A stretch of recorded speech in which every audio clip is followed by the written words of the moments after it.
The notification pinged on my phone at 3:47 p.m. on a Tuesday that felt like any other Tuesday until it wasn't. I was debugging a security breach for my client when the text from Sarah lit up my screen like a digital bomb. "I'm leaving you. Good luck surviving. C." I stared at the message for exactly 30 seconds, watching the cursor blink in the reply field. Around me, the sterile hum of the tech company's open office continued.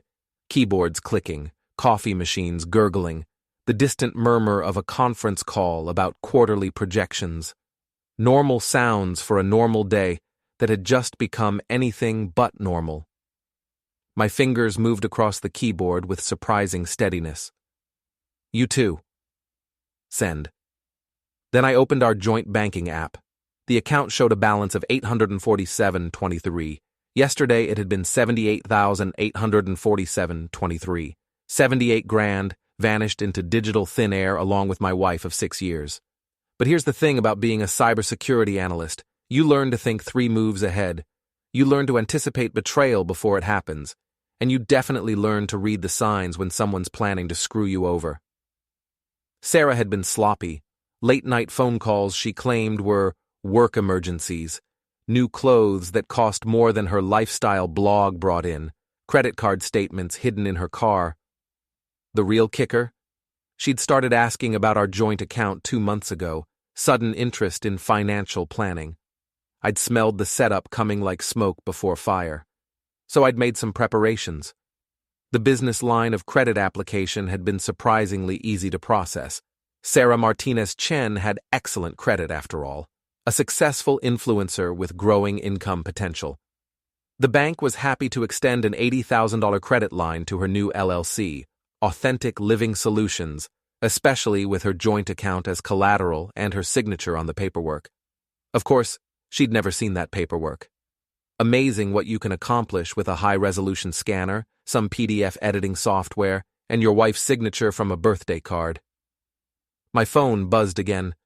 The money transfer is complete, starting fresh with Jake. Jake. So that was his name. I'd suspected there was someone else, but confirmation still hit like a cold slap. I pulled up the banking app again and initiated a transfer. $847.23 moved from our joint account to my personal checking. Then I closed the joint account entirely. My phone rang at 4:23 p.m. Sarah's ringtone, "Good as Hell" by Lizzo, which now seemed darkly appropriate. "The account is showing 0 balance," she said without preamble. "Fix it." "Can't fix what's not broken," I replied, minimizing my code editor to focus on the conversation. "You said you were leaving. People who leave don't need access to accounts they're not legally entitled to anymore. Don't play games, Matt. I need that money."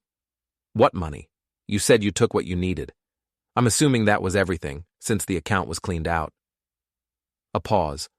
Background noise, traffic, maybe music. She wasn't at home. "You know what I mean." "Actually, I don't. But I do know that Authentic Living Solutions has some exciting opportunities ahead. Congratulations on the new business venture, by the way." "What are you talking about?" "Check your email. The bank sent some welcome materials." I hung up and returned to my code, making a mental note to grab coffee before the show started. Through the office window, downtown stretched out in afternoon shadows, looking peaceful and ordinary. Just another day in paradise. My phone started ringing again immediately. I sent it to voicemail. At 4:31 p.m., my personal phone buzzed with a call from an unknown number. "This is Marcus Webb at First National.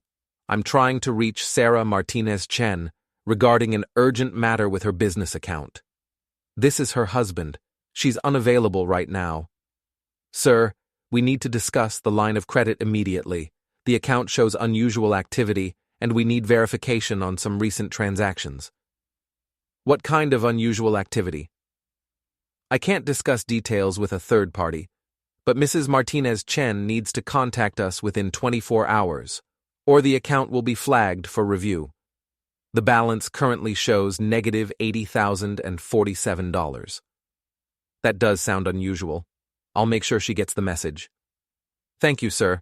Have a good day. I ended the call and pulled up my laptop's webcam application. The parking garage across the street had a perfect view of the coffee shop where Sarah liked to work. Zoom feature on modern laptops was surprisingly good when you knew how to enhance the digital clarity. There she was, sitting at her usual table by the window, phone pressed against her ear. Even from this distance, I could read the panic in her posture, the way she kept running her free hand through her hair, the rapid gestures as she talked. I opened a new text message. Bank called. Sounds important. Through the camera, I watched her check her phone, then look around the coffee shop like she expected to see me hiding behind a plant. Her mouth was moving rapidly, probably calling Jake to figure out what went wrong with their brilliant plan. The beauty of revenge isn't in the grand gestures. It's in the small details that compound over time like interest on a debt.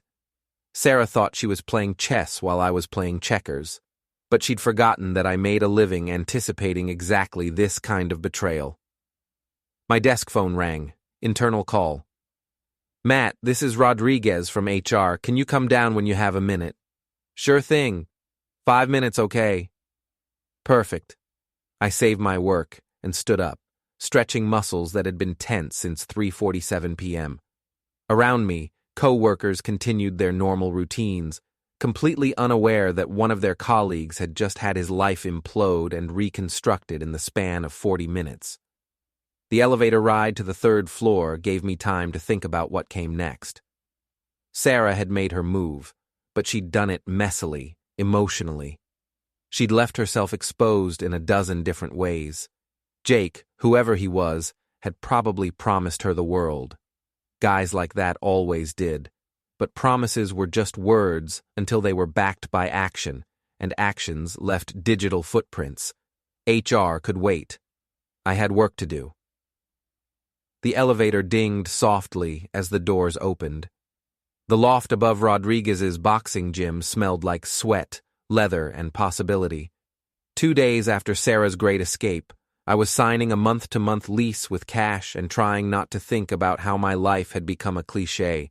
Divorced guy moves in above a boxing gym to find himself. But the place had fiber internet, parking, and most importantly, it was available immediately. Plus, Rodriguez had made it clear that noise complaints weren't an issue since the gym closed at 10, and his other tenants were mostly shift workers who appreciated quiet during the day. You sure about this? My sister Tasha asked, setting down a box marked kitchen stuff in the middle of what would charitably be called a living room. This place looks like where Rocky would go to die. It's temporary. Everything's temporary with you lately? She wiped dust off her hands with a paper towel. Want to tell me what really happened with Sarah? She decided she wanted a different life. I'm helping her get it. Tasha gave me the look she'd perfected over 30 years of being my older sister, the one that said she knew I was full of shit, but would wait until I was ready to tell the truth. Rodriguez seems nice, she said instead. He offered to help us move the furniture. Yeah, he's good people. Rodriguez knocked on the doorframe and stepped inside, carrying 2 cups of coffee from the place downstairs. He was maybe 50, with the kind of build that suggested he'd been serious about boxing once upon a time, and the kind of eyes that suggested he'd been a cop even more recently. Coffee's terrible, he said, handing me a cup. But it's hot and it's coffee. Thanks. Your sister tells me you work in computers. Cybersecurity. I help companies figure out who's trying to steal their data and how to stop them. He nodded thoughtfully. Like detective work, but digital. Something like that. I was Metro PD for 22 years before I bought this place. Retirement wasn't agreeing with me, so I figured I'd teach kids how to punch things legally instead of watching them learn it on the street. Tasha looked between us with the expression she got when she thought she was watching something significant happen. I'm going to get more boxes from the truck. After she left, Rodriguez sipped his coffee and studied me with cop eyes. Want to talk about why you're really here? What do you mean? Divorce lawyers usually recommend the Marriott, not a gym loft. And guys your age who get divorced usually want to live somewhere with a pool and a concierge, not above a place where teenagers come to hit heavy bags. I set down my coffee and looked out the window. The view was mostly parking lots and the back sides of strip mall businesses, but it was honest. No pretense. My wife cleaned out our bank account and ran off with her boyfriend. I need somewhere to think about what comes next. Ah, the classic. She take everything? Everything she could get her hands on. But not everything. No, not everything. Rodriguez nodded slowly. Good.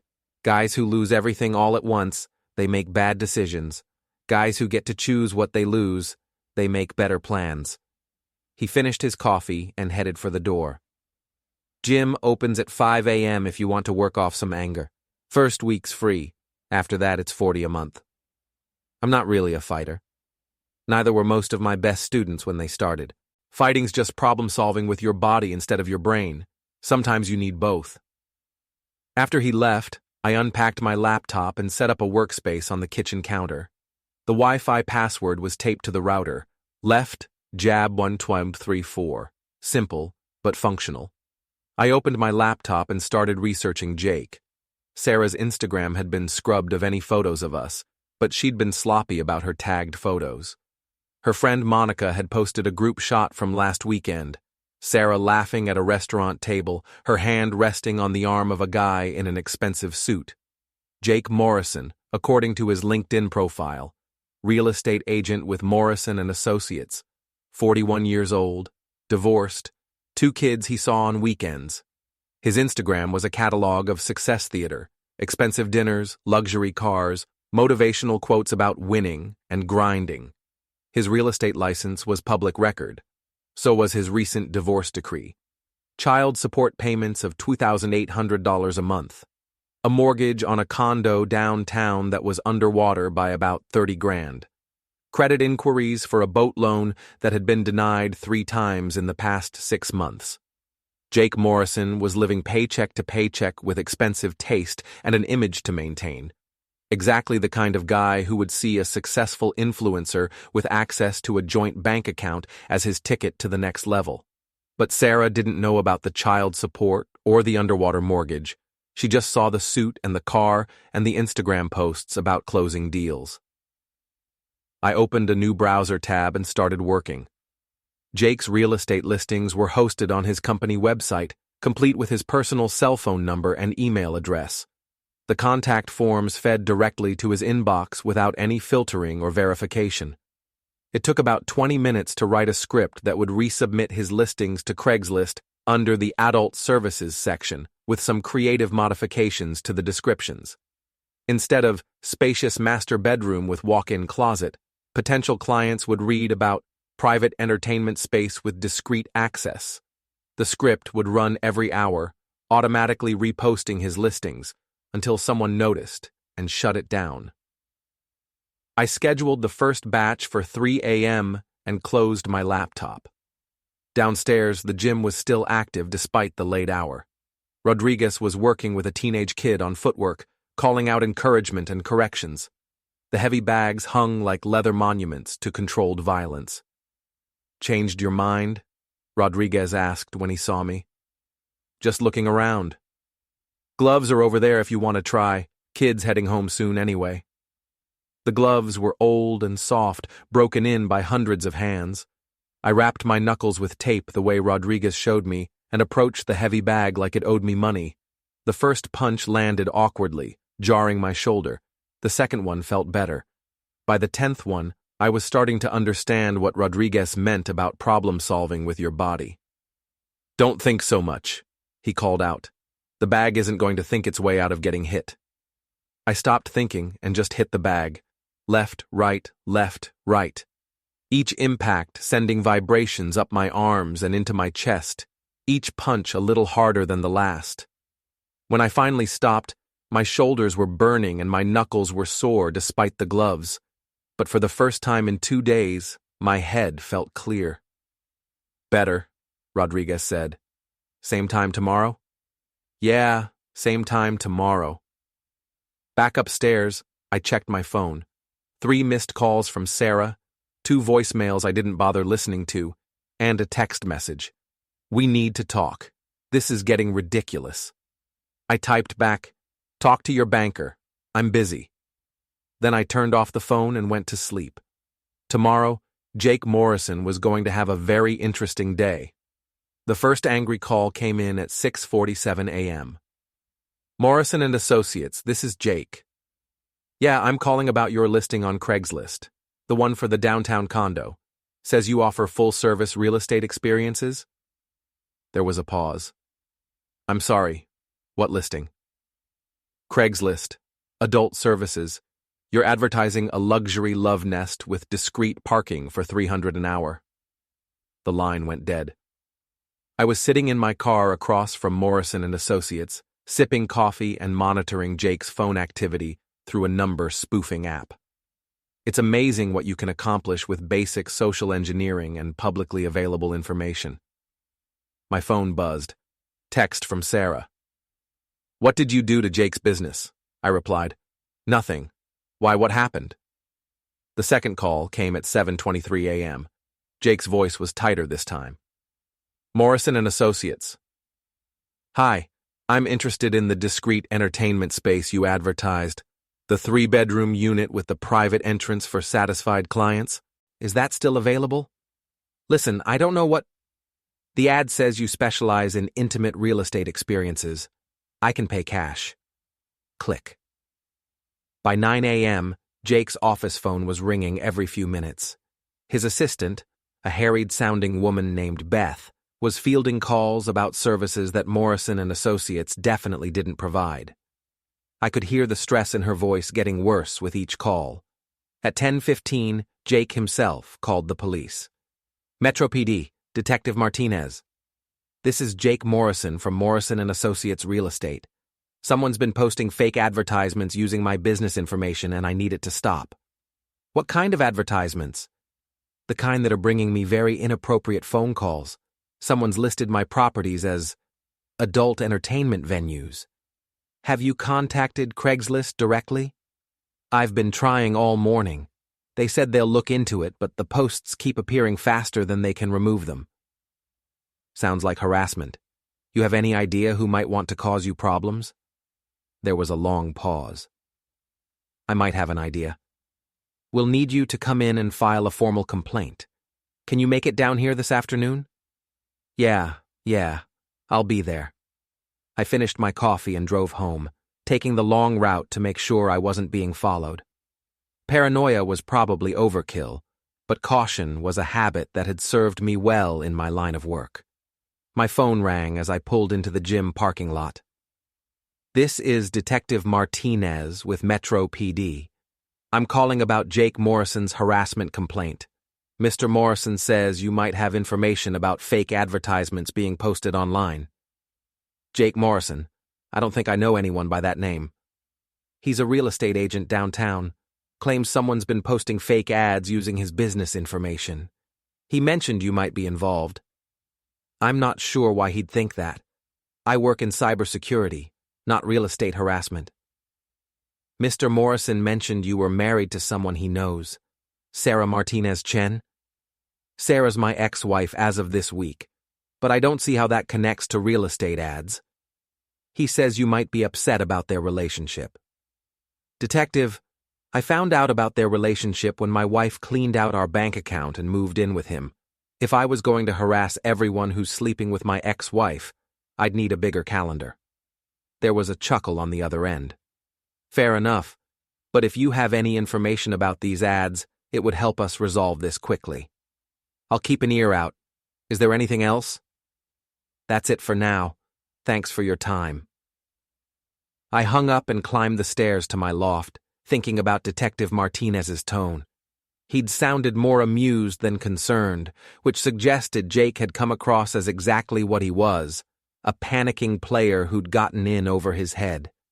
My laptop was still open on the kitchen counter, showing Jake's Craigslist posts in all their glory. The script had been working overtime while I was out, generating increasingly creative variations on his real estate listings. But the Craigslist campaign was just the opening move. Time for Phase 2. Sarah's lifestyle blog, Authentic living with Sarah had been her pride and joy for 3 years. 40,000 followers, sponsorship deals with wellness brands, carefully curated content about finding balance and living your truth. The irony wasn't lost on me. Her Instagram was connected to her blog, her Facebook page, her YouTube channel, and her email newsletter.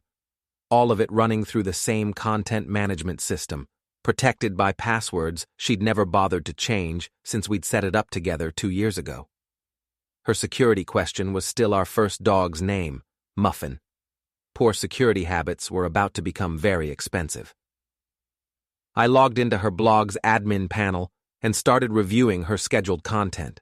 She had posts planned out for the next month: wellness tips, product reviews, inspirational quotes over sunset photos, everything carefully designed to maintain her brand as an authentic voice in the lifestyle space. Time to show her audience just how authentic she really was. The first post went live at 2 p.m. Why I'm taking a break from authentic living. A heartfelt confession about how she'd been living a lie, promoting products she didn't believe in, staying in a marriage that had died years ago, how she was ready to be honest about who she really was and what she really wanted. It was actually well-written, vulnerable, relatable, exactly the kind of content her audience loved. The comments started rolling in immediately. Hundreds of supportive messages from followers who appreciated her honesty and courage. The second post went live at 4 p.m. The man who's teaching me to love again. A photo-heavy piece about Jake, complete with images pulled from his Instagram and real estate website. Sarah gushing about his success, his ambition, his ability to show her what real partnership looked like. But I'd made some subtle edits to Jake's photos. Background details that suggested expensive tastes funded by questionable means. A photoshopped image of him coming out of a payday loan office. His child support payments listed as investment in future opportunities. The comments on this post were more mixed. Some followers were happy for her, but others questioned how quickly she'd moved on and whether this new relationship was as healthy as she claimed. The third post was scheduled for 6 p.m., but I decided to wait. Let the first two build some momentum. Let Sarah discover what was happening and try to figure out how to respond. My phone buzzed at 5:47 p.m. What the hell did you do to my blog? Hello, Sarah. How's the authentic living going? Take down those posts. Right now. I didn't post anything. Your blog, your content, your authentic voice sharing your authentic feelings. Those aren't my words. Sure they are? I just helped you find them. Isn't that what good husbands do? Ex-husband. And if you don't take them down, You'll what? Call the police? Tell them your ex-husband posted content on your blog that you don't like? Using your password that you never changed? Silence. Besides, I continued, your followers love the honesty. Check your engagement metrics. Best numbers you've had in months. I'm changing all my passwords. Good idea. You should have done that years ago. Terrible security habits for someone dating a cybersecurity expert. She hung up. I opened my laptop and navigated to her blog's dashboard.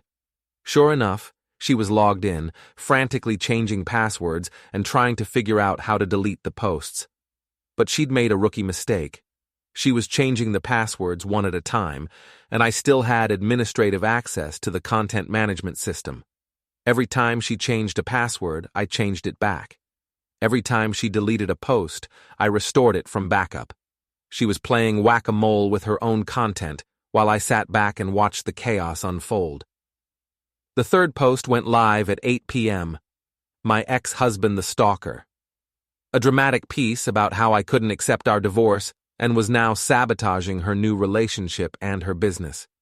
How Jake was helping her explore legal options to stop my harassment. The comments exploded. Half her followers were sympathetic, offering support and advice. The other half were starting to question whether Sarah was as stable and authentic as her brand suggested. Some were even defending me, pointing out that posting content on her own blog wasn't exactly stalking. But buried in the dramatic narrative, I'd included some very specific details about Jake's financial situation, his child support obligations, and his recent credit problems. Details that would be very easy for Sarah's followers to verify if they were so inclined. And lifestyle influencer followers loved nothing more than a good investigation. My phone rang at 10:23 p.m. Unknown number. "This is Jake Morrison. We need to talk." "I'm sorry, do I know you?" "Cut the shit. You know exactly who I am and what you're doing." "I'm afraid I don't follow. Are you the real estate agent who's been having advertising problems?" "I'm the guy who's going to have you arrested if you don't stop this harassment." "What harassment? I haven't contacted you. I haven't visited your business. I haven't interfered with your work in any way." "Those ads on Craigslist." "What about them? Did you post ads on Craigslist that you're now regretting?" "That doesn't sound like my problem." There was heavy breathing on the line. Jake was losing it. "You think you're real smart, don't you?" "I think I'm a guy whose wife left him for a real estate agent and who's trying to move on with his life. I think you're a guy who's in over his head and looking for someone to blame." "Sarah told me what you did to her blog." "Sarah's blog content is between Sarah and her followers. I'm not her audience anymore." "This isn't over. You're right about that, but not in the way you think." I hung up and opened my laptop. Time to give Jake Morrison something real to worry about. His real estate license was public record, which meant his continuing education requirements were also public record. Agents needed to complete 20 hours of approved coursework every 2 years to maintain their licenses.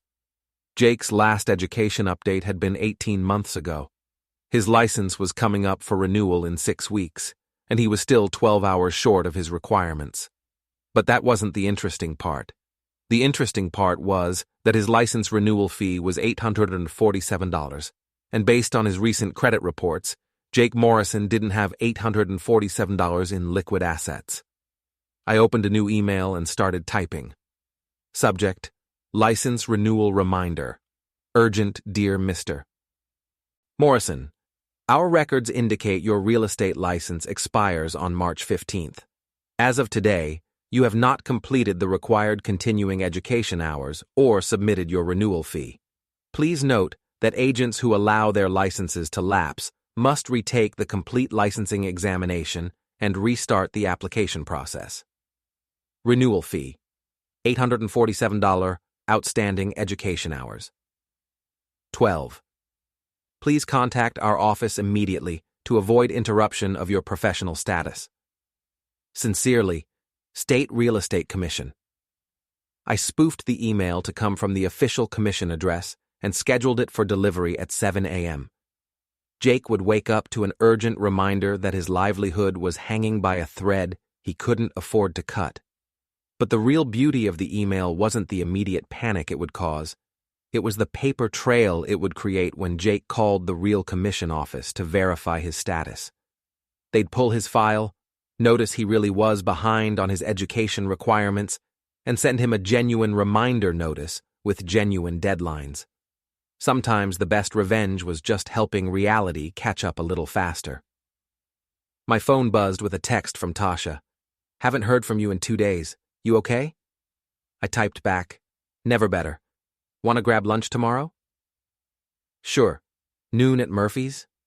"Perfect. I've got some stories to tell you." I closed my laptop and headed downstairs to the gym.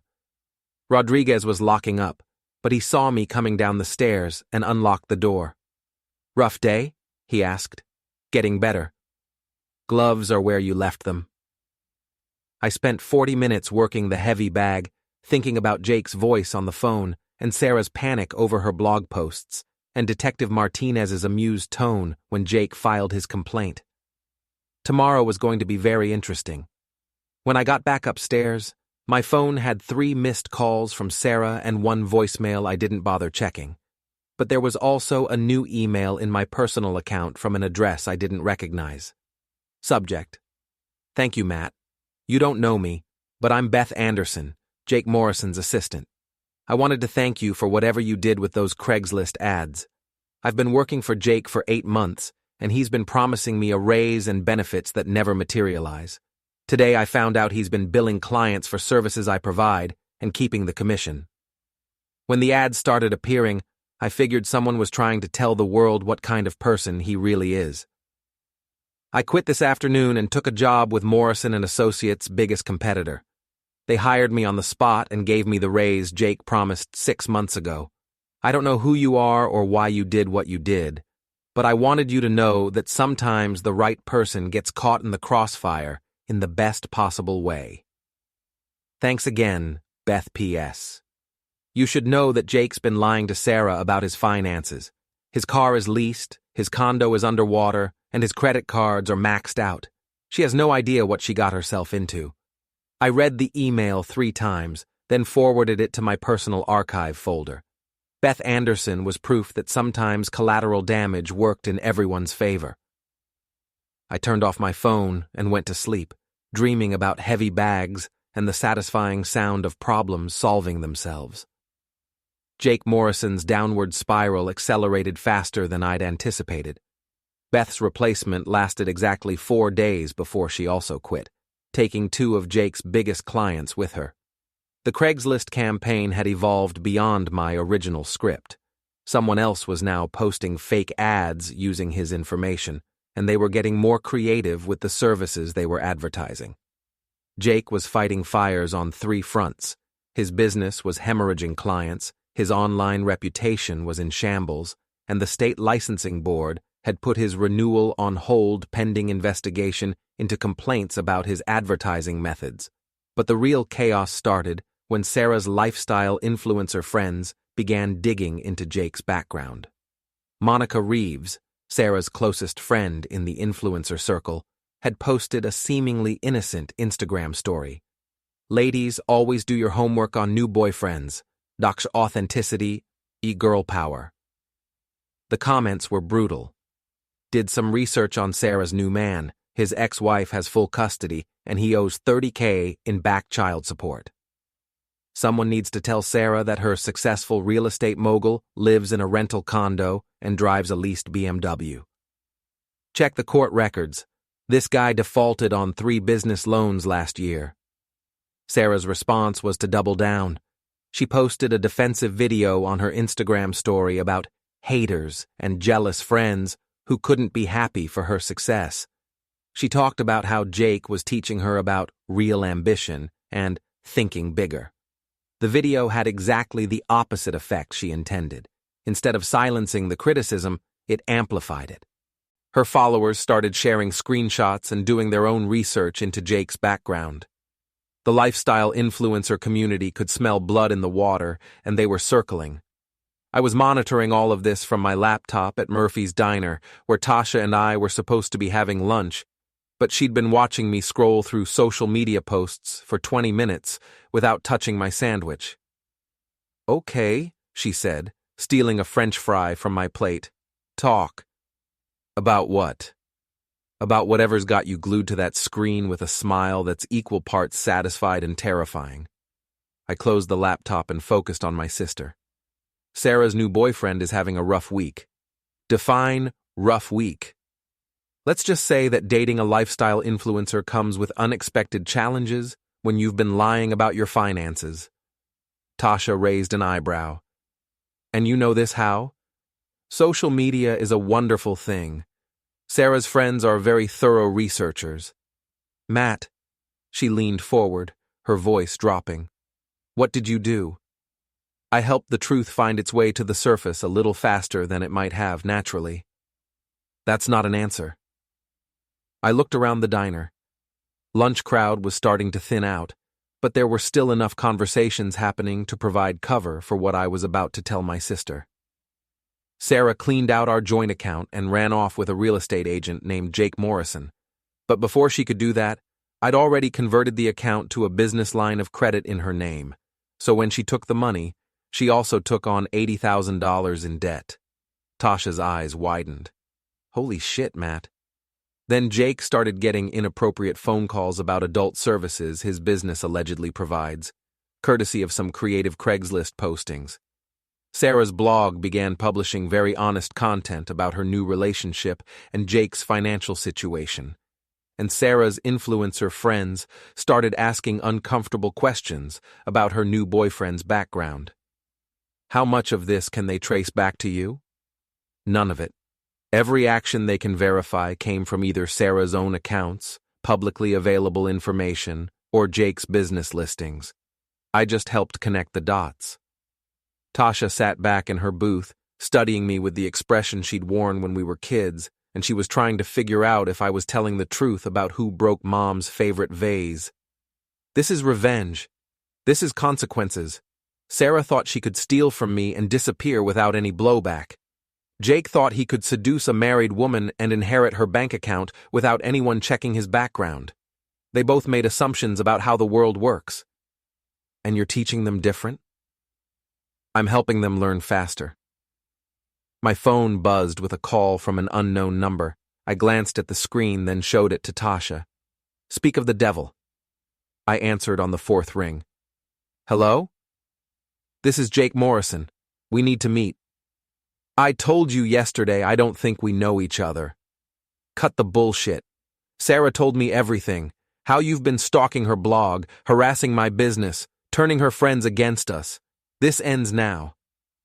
Jake, I think you're confused about a few things. First, I'm not stalking anyone. Second, your business problems have nothing to do with me. Third, Sarah's friends are asking questions because that's what friends do when someone they care about makes questionable decisions.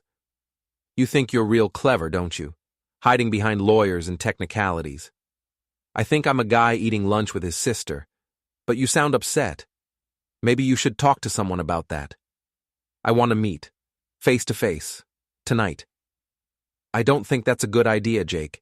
You sound like you're having some personal problems, and I'm not qualified to help with that. Parking garage on 5th and Maine, 8 o'clock. If you don't show up, I'm going to make this very public. Make what public? Everything you've done. The harassment, the stalking, the illegal access to Sarah's accounts. I looked at Tasha, who was listening to my side of the conversation with growing concern. Jake, I think you should talk to a lawyer before you start making accusations you can't prove. But if you want to meet in a public place to have a conversation, I suppose I could spare some time. 8 o'clock. I'll think about it. I hung up and turned back to Tasha. You're not going, she said immediately. I might. Could be interesting. Matt, this guy sounds unstable. What if he's dangerous? Then meeting him in a public parking garage is exactly the right choice. Lots of witnesses, security cameras, easy access for police if needed. What if it's a trap? Then it's a poorly planned trap. Jake Morrison isn't a criminal mastermind. He's a desperate guy who's watching his life fall apart and looking for someone to blame. Tasha picked at her salad, thinking. You know what's funny? It was exactly 730 days since Sarah's text detonated my life. I was standing in the rooftop garden Adrienne and I built together, basil, mint, thyme, and a stubborn tomato plant that refused to die. Dumpling, our cat, was curled up in a sunbeam. Adrienne was inside, editing a shoot for a nonprofit campaign. Real work. Real life. My phone buzzed. Unknown number. Again. I let it ring out. Then came the text. I know you're still watching. I'm getting married next month. To a surgeon, Tesla, house in the hills. I won. I didn't reply, but I did check. Dennis, the surgeon, was a first-year med student living in his parents' pool house. The Tesla was a 2015 Model S with 100K miles. The ring, a half-carat placeholder he'd gone into debt for. But the real twist came from Emma, Sarah's sister, who messaged Adrienne privately. She told Dennis you stole her grandmother's heirloom ring, said you refused to return it. Dennis offered to buy her a better one. She cried when it arrived, said she deserved more. Emma sent screenshots. Sarah sobbing to her mom about the tiny ring and how she was healing from trauma. Dennis found out the truth last Tuesday. The wedding was off. Sarah was back on dating apps. Her bio? No time for games. Previous engagement stolen by a bitter ex and his homewrecker girlfriend, looking for a real man who can handle a real woman. I didn't laugh. I didn't rage. I just felt done. Adrienne stepped onto the balcony, kissed my cheek, and handed me a coffee. "Another message?" she asked. "Same script, different number." She smiled. "You ready to send the final one?" I nodded, opened my phone, typed slowly. "You said you could replace me in 24 hours.